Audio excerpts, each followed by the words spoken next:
So welcome back to Talking Neat. Today got a very special guest, and they are from Aftermath.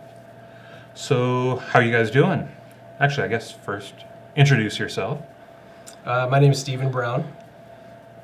Oh, and my name is Tina Bao, and we are part of the marketing and relationship building aspect of Aftermath. Okay. So explain what Aftermath does, because most people probably think it's Dr. Dre's label, but not That's what we like quite. to say at the airport. Yeah. You guys look cool, or I've had people ask, do you work for Dr. Dre? But no. Yes, but the best are when they call into our offices and want to send us their demos, or they just start rapping on the phone to you. do they actually do that? Yes. Really? It has happened. Not often, but it Not does often, happen. but it does. Absolutely. We'll put the number down below. Yes. That's right. Well, Aftermath, we've been around since 1996, and one of the things that we do is we help families that have had a traumatic situation, like a homicide, suicide, unattended death. So we help them get through that tragedy through the cleanup process, anything that's been very traumatic for them. So, that's really kind of how we were originated, and that's what we focus on, helping those families. So it's not Dr. Dre, it's not records, but it is very important work that you don't think of, because what happens is before I got into this industry, and you can talk a little bit more about yourself, but I worked in like a transportation role. I worked at a college, and I never thought about what happens when somebody passes away, when they die. What happens in that process afterwards. And so this was definitely fascinating for me when I came into this company. And then seeing the impact that it makes with families that are faced with that kind of situation and just don't know what to do. And so it's definitely an interesting line of work. I think one of my favorite comments from one of my buddies was when I was in working for the college. He said, when we would have a cocktail hour or whatever, I had no questions for you. He goes, now that you're in crime scene cleanup, I have a lot of questions for you. So, but it's true. That's just it's one of those niche, fascinating line of work kind of roles that we have. So. Yeah, it's one of those things where you don't think about it until you actually need it. And so we work a lot with law enforcement, with first responders, victims advocates, and whatnot. Because if you think about it, you see all what we call the sexy 8%. The industry is called crime scene cleanup, but a lot of what we do is actually death. It's dealing with blood. It's with suicides, with unattended deaths. But we, when you think about a family that has gone through a situation, the police comes in, they investigate it, the coroner might be taking out the body of the deceased, and then they leave. And that's kind of where CSI stops, right? You never get to see what happens afterwards. And a lot of times what happens is the family's looking to the officer, or they might be looking to a funeral director or a coroner to say, well, you guys are leaving, what do I do with my home? What do I do with my residents? When you think of a shotgun suicide, it's everywhere. When you think of an unattended death that has, a body's been there decomposing for days or weeks on end, so you can think about that process and what that odor might smell like. And so these are families that are sort of looking to first responders saying, what do I do now? And so that's kind of our answer. Aftermath is the answer to what now. So we come in, we clean up the process, or we clean up the homes, and we take care of the family from beginning to end. Okay. So now, take the example of a shotgun suicide. So there's going to be bits of brain, there's going to be like skull fragment. How much does the coroner take? How much do you guys deal with? Are you just dealing with the blood, or is there a lot more? Yeah, that's a great question, because it really does depend on the situation. So sometimes there's, not to get too graphic, but if there's situations where there's fragments embedded into drywall, for instance.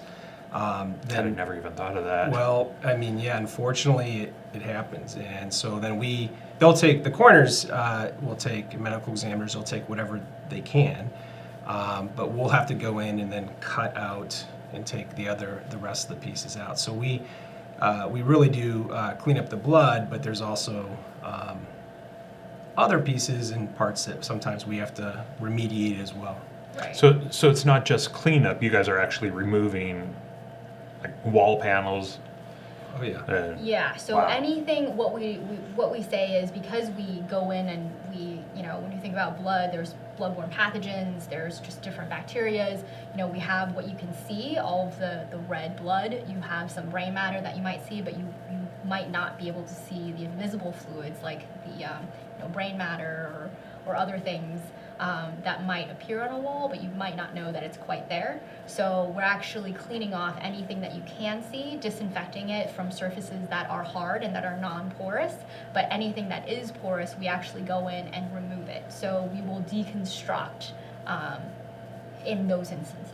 So when you think of a couch like this, if there's blood soaked through it, there's no way to truly disinfect it. You might be able to sanitize it a bit to wash out the blood, but to truly get all the bacteria, to truly disinfect it, you would have to remove it. So you would have to cut pieces of the affected material out and then properly dispose of it as medical waste. Mm-hmm. Now, I've never had to deal with anything like that, luckily, but I have had to deal with my dog has soiled the rug or something, and so all I've done is just take the vacuum or the little, sometimes if it's really bad, the carpet shampooer, just go over it a few times. Yeah. You can't do that with blood and all that? Typically, no. I was going to say that wouldn't be a best practice for us. Yes, and we wouldn't suggest that. Is it a good practice for, really? So I need to get rid of all my carpet and call you guys, or? So it depends on, the situation. Obviously, if it's from like a small nosebleed and it's also your tolerance, right? If it's small, you can clean it up. You can definitely shampoo it. You can sort of, scrub it away, but you can't truly remove the bacteria from those porous items, right? So when you think of a carpet, you have the top carpeting, then you have the matting, and then you have the padding, and then you have your subfloor. And so what you're actually doing is you're pushing that bacteria further down into the padding and the matting and the subfloor. So when we're talking about, blood cleanup, it really is pooling of blood. And so it's blood that has been seeping down, and it's been sort of crawling its way down from the visible carpet to the invisible padding, matting. And then a lot of times when you start opening when you cut out that piece of carpet, when you remove it, you've seen that the blood has actually spread much further on the subfloor. So the subfloor is like that plywood Yes. thing, so you actually have to remove that too? Exactly. In some cases, yeah. And so that's one of the things, like we talk with law enforcement, is a lot of times the detectives will go into a scene and it's a really bad situation. We remind them a lot of times that just because you see a pool of blood here, you might be a couple feet away, but that could be underneath and you're stepping into that. So you have to be very careful. Blood, unfortunately, will go down through carpet, through many different layers, and you think you might have it, but you don't until you really take out and cut out the pieces of carpet and padding, and sometimes you have to go into the subflooring. Yeah. And going back to your example of, your dog, having feces or whatnot, or poop or all of that good stuff, when you're cleaning it, do you ever find, we hear this quite a bit with cat owners, do you find that the smell comes back a little bit? That you never really Our get cats that are smell pretty back? good, but I have, like when we first moved into our current house, there was a little bit of that smell, and so we just ripped out everything. Yeah. Started over. So that's the same concept with blood and any bodily odors that will occur if you start decomposing, is that if you're just cleaning it, you're pushing it further down, that bacteria will start to sort of climb back up. And then for blood, for instance, you'll get that iron smell. And unfortunately, for unattended death, you get the smell of decomposing bodies. And so what we like to say in the field is you never forget the smell of death. And it's a very distinct odor that you find. So should I just go and rip out the subfloor after the previous owner's cat? Well, now I'm worried. Well, no. Like in California, though, like when you buy real estate, if there really is an unattended death or if a crime or sort of violent death that has happened, they're required to disclose it to you before you buy the home. So now I thought that was a federal law. So that's only California? No, it's state by state. Really? Yeah, that's why you have this website called Died in House, because it happened that people bought homes that had violent death happen and they didn't find out until afterwards. So California is the only one that we know that has to be disclosed. That should make you more worried than the I think I'm like, yeah, I think I'm like regretting having you guys come in now. I know, a lot of Never people- going in any neighbor's house or any friend's house again. Oh, well, it's not that bad. It's only when you smell certain things that you're like, where is this coming from? That you should be worried. But I mean, we have stories all the time of people who call us, and they call us for the, hey, I'm smelling something strange here. What could it be? Well, I need whiskey. There you go. There you go. We'll Good thing I get got it some. started. That's right. Yeah. So we're starting out with Speyburn. Okay. Have you? There's 6 major regions in Scotland where they do whiskey, and Speyside is the northern end. Water. Yeah. You got your water. I know. I'm just gonna the weak link here. I know. Cheers. Cheers. Cheers. Cheers. So you usually get kind of caramel, butterscotch, toffee. Yeah, from absolutely.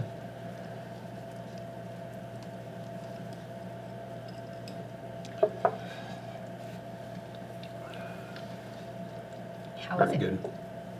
Smooth. Yeah, they're very smooth. Very That's why it's really not doing them justice when you call them a beginner whiskey. It's just, as you see when we get kind of towards the end, You get a little bit more flavor. kind of like a bit more kick you in the ass. Kick you in the ass. type of thing. Does the alcohol content Right. also Yeah. increase as we go Actually, along? no. Most scotches keep it below 50%. With crime scene cleanup, it sounds like I can't just go to Target and get some like Brillo pads and some bleach. Right. And even if it's on like a hard surface, that's not going to cut it. Well, I mean, it probably depends on the situation and what type of bodily fluids are there, and if there's bloodborne pathogens involved. So if somebody has hepatitis, HIV, those type of diseases have different type of chemicals that we like to apply, and also cure times. And so, like, yeah, if you just went to Target and bought some 409 or something and started, spraying it down, that might not, Even if it says kills Right. 99.99% of all bacteria and you don't want that 0.01%, right? To be there, and so I think that's why it's one of those things where if it's a significant enough size of biohazardous material, then you're probably better off having an expert in the industry come out and remediate that for you. If it's just, hey, I cut my finger and I get a couple drops, it's in my own house, then that's not something that you need to call us for, typically. Now, you mentioned that like in California, there's a list for violent deaths, and if you guys come out, does that help the resale price go up a little bit because it was taken care of the proper way and not Not you aunts and painted over uncles? it? Yeah. I mean, interesting, yeah. I mean, I'm now kind of if I ever bought a house, if it said Aftermath came in and cleaned I bought up. a house 2 years ago, and the first thing I asked was, did anyone die in this home? home. And it's not a disclosure state in Illinois. And so the real estate agent was like, I don't know, why are you asking this? And I was like, well, because I've heard stories. Yeah. But yes, if you take for every work that we do, we're, quality and service is first and foremost for Aftermath. And if the owners take our recommended scope, which means typically, depending on the situations, whether that means a biosafe, which means that we're remediating not only just the immediately affected area, but we're also cleaning that room. Or if it's an unattended death and the odor has, pervaded throughout the home, we're actually remediating the affected area and then the entire home. So in those situations, we give what we call a certificate of treatment. It's 100% guarantee and it's a lifetime guarantee. And as far as we know, I think we're the only company that can do that. So when you are selling a home, you can provide that certificate to the next owner to say, yes, this was 100% guaranteed. Everything in here is 100% disinfected. You have no worries as to what happened here. Mm-hmm. So does that impact the sale value? We don't really know, but it definitely gives the next person a peace of mind saying, got it, I have 100% guarantee that this is completely disinfected. I will not find any sort of pathogens or bacteria that's lingering around. Yeah, because I'm imagining if it's like a homeowner who ends up dying or offing themselves, it's going to be, the house is going to most likely go up for sale fairly soon. So, that's got to come up quite a bit. Asking who took care of it, how it was cleaned. More for probably, I would say more so for the crimes. So like if there was, like a double homicide, and a suicide, people are going to hear about that. What happens majority of the time is somebody just passes away and they're what we call unattended. Somebody's not there with them, and it might go a few days, few weeks before somebody notices that, and so that happens a lot. And then you have the real traumatic situations: suicides, shotgun suicide, gunshot suicide with a large caliber rifle, something of that sort.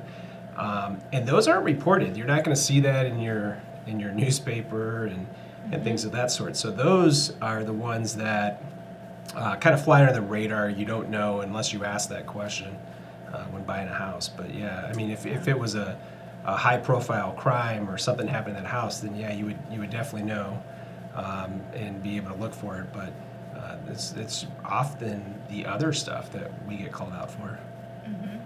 And then we often do get calls from real estate agents to say, oof, just got this house that I'm putting on the market, and we need some heavy duty. Sometimes they'll say heavy duty cleaning, and they'll tell us, I tried going to Home Depot to get a few folks to come and do it, and they just would not do it. Or they'll say, oh God, tried to get Molly maids, and they're not. Then we know, yeah, it's definitely a biohazard situation where I don't know if we've talked about this, but all of our guys actually are walking in and they're suited up in, if you can imagine a hazmat suit, it's just a level below that. So all of our suits are bloodborne pathogen sort of rated, and then they all wear a full face respirator and several pairs of gloves to protect them from whatever might be that they're cleaning up.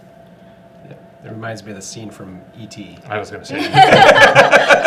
It's kind of like that, but not quite that. That aggressive. Not to that level. Right. I'd rather have E.T. Yeah, exactly. Yeah. God. Moving on. Another sip. Absolutely. Okay, so this is Oban 14. Oban 14. Okay. So Oban is about the same latitude as the Speysides. Okay. This is Highland, but it's over on the west end of Scotland.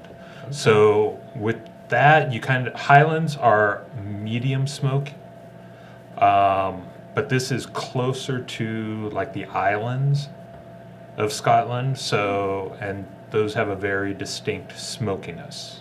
And what causes that smokiness? Is it from the soil or the? They have bogs, and it's okay. just all this decomposing matter, Wow. and they cut it out into bricks and That's how they like char the barrels. Char, yeah. And so it's Get got that smokiness. this very smoky flavor in the islands and the islas. These are just kind of medium smoke. Right. Most people don't taste the smoke in this, Oh, really? but Okay. yeah. But you can smell a little more of the barrel on this one. How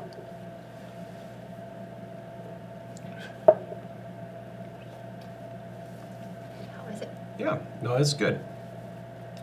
It definitely has a different aftertaste. Yeah. And so I can definitely taste that. A little bit more on the smoky side. Yeah, I can see the smoky.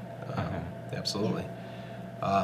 Which is interesting because honestly, before I would go and I would order a scotch somewhere, but I wouldn't think about where it's made or where it's from and what all goes into it. Just sip it.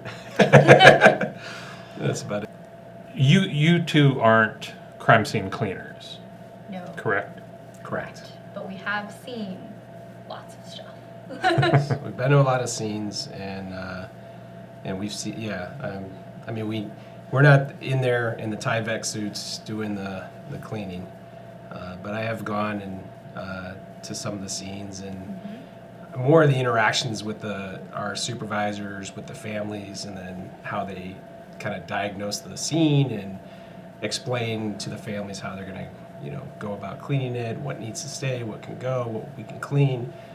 So I've seen more of that type of dynamic.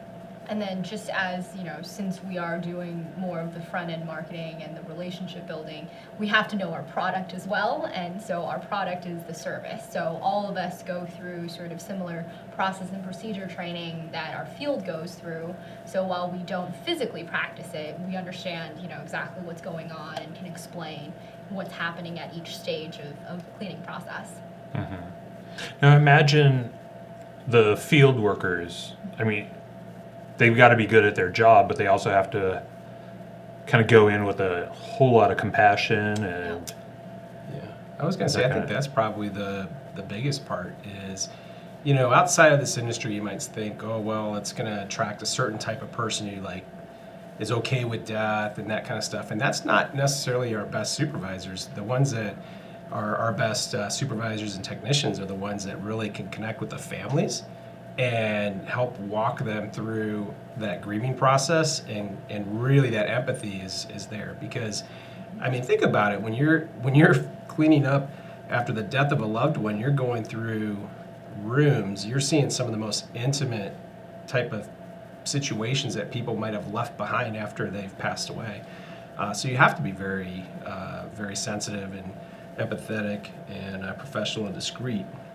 So those are the qualities that really, I think, separate the best employees in this industry. Right. And we focus a lot of our, we have a ton of rigor around compliance and safety for our employees, but also it passes on to our customers as well. So, but in addition to that, we spend a lot of time on what we call customer experience.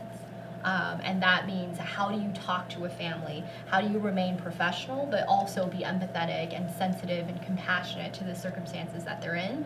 And so we spend a lot of time training our supervisors on how do you talk to people?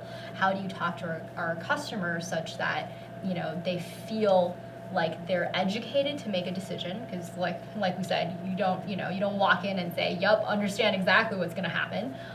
So we're sort of educating, we're guiding them through what needs to happen and what is the process that it'll take to make this cleanup happen.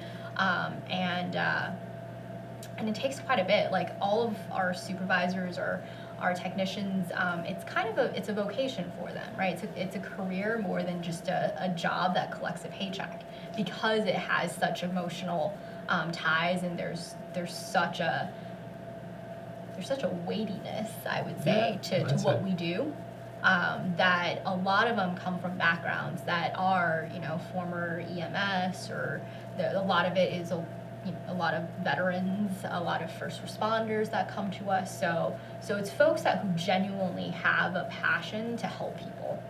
That's a lot of who we attract. Is there ever a need for, I mean, if, day in and day out, if you're seeing, I mean, just that kind of stuff, is there ever a need for like counseling for any of the field techs? So we have a pretty robust, what we call an EAP program, or Employee Assistance Program, and through that program, they have professionals that each of our field folks have access to, so that they can, have someone to talk through anything that they might see, or anything that, they might, that might trigger different emotions in them personally. Yeah, I would just say that I think everybody has certain scenarios that are more impactful on them and that are tougher. I think the first scene I went to was a southern state, and it was a 15-year-old boy who got in an argument with his mom, went in his room, locked the door, and shotgun suicide. And just seeing the community kind of pull together, and officers were coming by to help protect the scene, and trying to work with the family, and it was just kind of out of the blue, and really such a difficult situation. Those are the kind of things that's kind of stick with you. You just it's hard to process that sometimes, especially if you have children around that same age. It can be difficult. So it's definitely a heavy topic, but it's one of those things that I think really it's a service that there's a definite need for that. If you're ever in that situation, you have no idea what to do.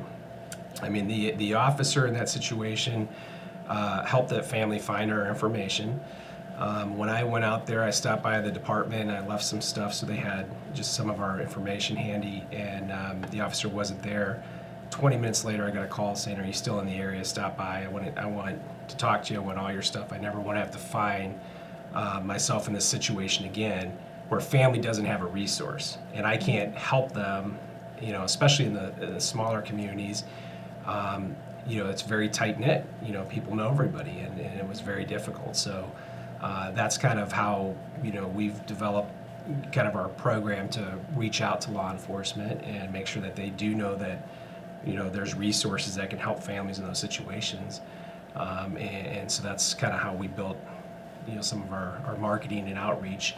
It's kind of difficult to advertise any other way, other than to market to those first responders. So, that's kind of our thing. But those situations, they sit with you. You think about that, and it's very difficult. So we do have the resources, like Tina mentioned, with the Employee Assistance Program, to help people with that. It's you got to find the people that can process that, and really where they get their satisfaction is knowing that family was able to move past that immediate tragedy and start the healing process. And so those are the employees that really get it, and that's what drives them to keep going. Right. I mean, the one thing that you always hear from our field is that this job really gives you that satisfaction of helping someone. We have thank you cards that keep coming year after year from families who have said, "Hey, thank you so much for helping us through the death of our father. Every year on this anniversary, I think about what you did for me." There's other instances where, like, at the end of a job, our team gets a hug from the family because, you are pulling them through a really traumatic and difficult time, and a lot of times it really is the worst time in their life. Yeah. Can't imagine. Yeah. Vomit. It's bodily there? fluid. Yeah, it's a bodily fluid. If you think about stuff that can... 'Cause I'm just wondering what could happen here Well, with all the drinking. so and one of the shit. things that we do, that's where I was going to go with this, because we do work with a lot of police departments to do squad car cleanup and jail cell cleanup. So what happens is, it's 2:00 in the morning on Friday night, and somebody's not behaving, and they end up in the back of a car, and stuff comes out. So that's Which definitely, way we'll let your absolutely. imagination go. Yeah, you can pick a way. But Yeah. but what happens is, you have a lot of departments that are like, I'm not cleaning that up. So, and I Yeah. can't blame them, to be honest with you. So we'll get dispatched out, and a crew will have to go out there and clean that up. So. Wow. So you guys don't just do houses. I mean, you'll clean anything. Yeah, I mean, if generally speaking, if it's any type of bodily fluid, human waste, sometimes animal waste, blood, other potentially infectious materials, or OPEM, as OSHA has dictated, communicable diseases is another big one that has recently been much more prevalent. What about like cruise ships? You're always hearing that a cruise ship had to come back norovirus. early, Yeah. because everyone on board got sick, and then it goes back out, and then turns around 2 days later because everyone else got sick. I mean, Yeah, that's because they didn't engage in our services. Those are really big projects, and I think a lot of times, your cruise ships. but they're just having the cruise staff take they are, care of that, exactly, and that's why it comes back. Yeah. So going back to your bleach example, so it's not, everyone thinks about cleaning up. So let's say that you did have a spot of blood on this table and you're using bleach to clean it. How would you clean it? I'd just grab the dish sponge. And then you're putting some bleach on it and then you're wiping it, right? Uh-huh. Yeah. And depending so- on how old the sponge is, if it's like within a couple weeks of when I need to toss it, I'll toss it. But if it's new, you're going to Yeah, keep it. Actually, if my Yeah. wife is watching, then right to the trash. Yeah. So that's how most people do it. But if you actually read the 99.9% kills bacteria, that you have to follow their instructions. And most people aren't following their instructions because it's the cure time that's actually disinfecting and killing those bacteria. So the correct way, if you're going to use something like a Lysol or bleach, the correct way is you actually have to remove all of the blood that's on the surface. So remove that first, then put on whatever bleach or disinfecting chemical that you're using. Make sure you're reading how much cure time it'll take for it to disinfect. Leave that on there so it can do its work, and then wipe that. So there's a lot of, it's a science behind it, and we take our scientific approach pretty seriously, where we're working with some chemical companies to sort of reformulate these cleaning agents so that it's specifically purposed for how we clean when you think about walls and whatnot. But to each of these chemicals, you have to really use the directions, make sure that you're allowing the proper cure times so that it really is disinfecting and you're not just giving it kind of a glamorous, wiped it off and it looks like it's okay now.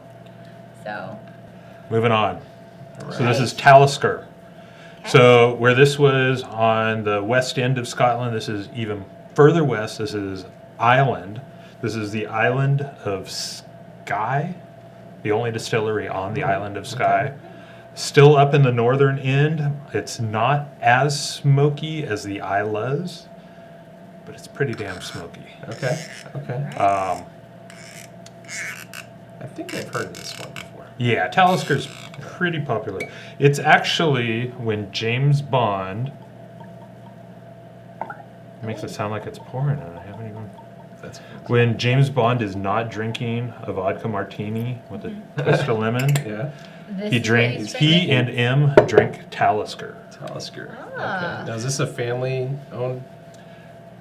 I don't think there's many family owned anymore. Okay. Most of the distilleries in Scotland are just they're businesses. so old. Yeah.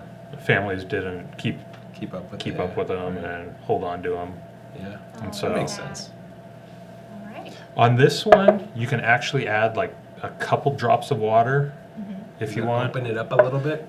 It will open it up and make it less tasting like tobacco. Okay. I mean, if you. I just remember my grandmother used to love to put a little splash of water in her scotch, and so I figured there's some reason for that. Yeah. Yeah, there. A lot of the peaty, smoky scotches have like high oil content, and so it just kind of like loosens it up a little bit. Okay. But you can add too much and it waters it down. Yeah, and that's what a then- lot of people do. Yeah. I know. That was a couple drops, so Yeah. that's good. Good. But you can smell the smokiness on this one. Yeah, absolutely. You're missing out. I really am. Too smoky. It's definitely smoky. Oh, they. Yeah. This is like I wouldn't say a light smokiness, but it's. Yeah, But yeah, it's- absolutely. Definitely, it's full-bodied, I would say. Yeah. Yeah, it's like a double IPA. Really opens up the sensories. Yeah, absolutely. But no, it's definitely flavorful. Yeah, I think this is the one that it had to have been a like product placement in the two of the James Bond films, the 1999 World Is Not Enough, and Not it enough, yeah. what is it? It Dies or Tomorrow Never Dies. Tomorrow Never Tomorrow Dies. Never Yeah, Dies, yeah. those two. Okay. Those were the two Pierce Brosnan ones. Yeah. I think. Yep. Yeah, because he didn't drink the vodka martini in those. He drank Talisker. Got it. So Very Wonder if nice. Pierce See, I was Brosnan was thinking a whiskey Austin guy. Powers, but it could have been what put the hair on his chest. Yeah. exactly. Yeah. Yeah, baby. Yeah, that's good. So, is Aftermath like a franchise? Because I know you guys have locations all over. So it's all company owned. It's all Yes. private, company owned. And that's our sort of our key differentiator, is that there are so many franchises out there, or what we call a single truck, single proprietor shop. But we're all 100% employees. All of our locations are full-time employees, or they go through the training, they go through background checks, they go through pretty rigorous drug testing, as well as DMV, because they have to drive our vehicles. We do it because not only for it's the right thing to do, but also because they're working in people's homes, or they're working in businesses and whatnot. So we want to make sure that we know who we're sending out to help families. I'm imagining insurance picks up probably 100% of the cost. It A depends. good Yeah, portion. if you have a single family home and you have a what we'll call like a mainstream carrier, typically they'll cover for our services, and the homeowner's responsible for their deductible, because that's their agreement with the Right. insurance company.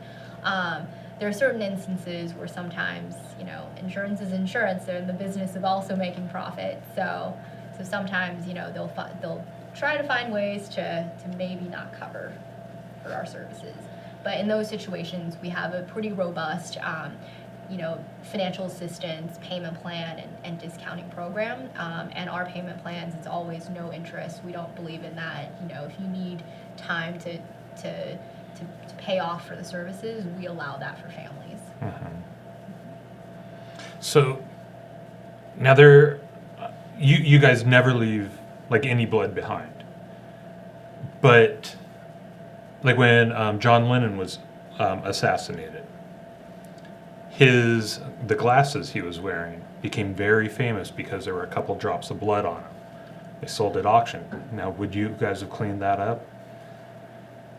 If you were cleaning up that crime scene, I think we would have You would have recommended. We would have recommended that they, so- but people do sign off on, Yeah. personal, like something like that, where they would say, this is just unimaginably sentimental for us. We have to keep it. We do have waivers that they can sign, knowing, hey, we're not going to clean it. We're not going to dispose of it. So that would probably fall in that category, I would say. Yeah, so whenever we're doing a cleanup, before we always do sort of a walkthrough of, hey, what sentimental or valuable items do you want to keep? If it's affected and we can clean it, we'll try to clean that for you. If it's just kind of soaked through and there's no way for us to remediate it or clean it, we'll recommend disposal. But if they say, no, we've heard situations where it was a teddy bear of the deceased who had committed suicide, and it was, it's got blood all over it, but they wanted to keep it.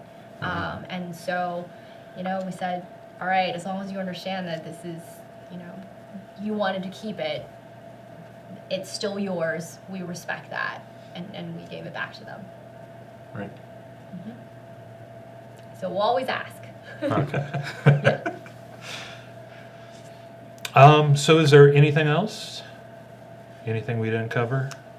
No, I can't really think of it other than, just, you don't have to freak out over every little incident that might happen, like your dog or something. Just follow the cure time, like. I don't have to anymore. I'm calling you guys. Yes, exactly. Or you I can know. call us. Yeah, well, we're close enough that we can just swing by. Jason, Swing just by. train your dog. We're tired of coming over every day. Just train it. Yeah. Yeah. Just train your dog.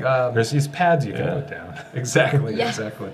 But no, I think I think we've covered a lot of the scenarios that we see, the type of people that we have that fit the profile of somebody that can work in the industry. I think we covered a lot of that. Yeah. I will say though, when you do have a situation that feels like it requires some professional cleaning, definitely call a professional. You don't want to be years down the road, and we've had this happen. I just heard this story where a guy, bought a house and couldn't figure out, there was a smell coming from the bathroom and couldn't figure out what it was. So he literally had like 10 people coming in to say, what is the smell? The 11th person that came in, he moonlights as a crime scene investigator at night. And he was like, this smell smells like death. Do you know what happened here? And it turns out that the previous owner was elderly and had died on the toilet in the bathroom for a little bit of time. Doesn't really require that much time, especially in summer, to start decomposing. They did have a cleanup company come in and do it. The problem was they didn't take up the tile and they didn't remove the toilet, and the odor had sunk into the grout of the tiles. And so after a period of time, that bacteria and that odor started smelling up again. And so that's what he was smelling. This old poor man. So definitely when you have a professional going in saying, hey, I can just wipe this off, just question them a little bit more to say, do you really think and can guarantee that it's disinfected? Because I don't want to be smelling this later. No doubt. Yeah. And then I would probably grab a scotch. And just go,